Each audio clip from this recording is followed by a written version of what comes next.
नमस्कार. तर मी आज बनवत आहे कांदा पोहे. कांदा पोहे बनवण्याची माझी पद्धत थोडीशी वेगळी आहे. तर इथे मी शेंगदाणे छान तेलात तळून घेते.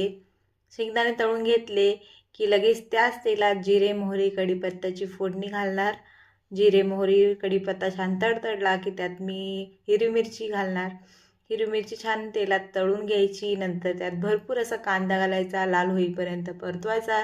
थोडीशी हळद घालायची आणि त्यानंतर यात मी ॲड करणार आहे थोडंसं पाणी. अगदी अर्धी वाटी इतकं मी पाणी ॲड केलं. हे पाणी छान उकळून घ्यायचं.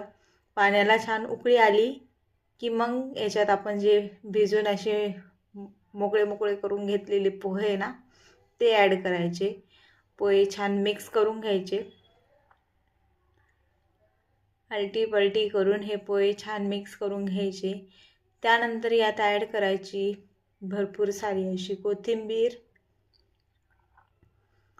पोह्याला कांदा आणि कोथिंबीर भरपूर असली की पोहे छान लागतात. आणि असं पाणी घालून जर तुम्ही पोहे करशाल तर 1 तास जरी तुम्ही ठेवले तर पोहे सॉफ्ट राहतील.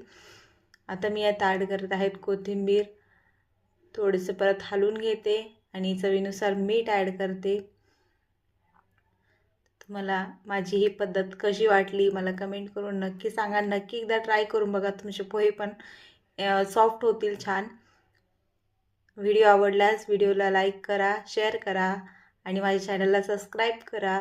चला तर मग अशा प्रकारे हे आपले कांदा पोहे करून तयार आहे.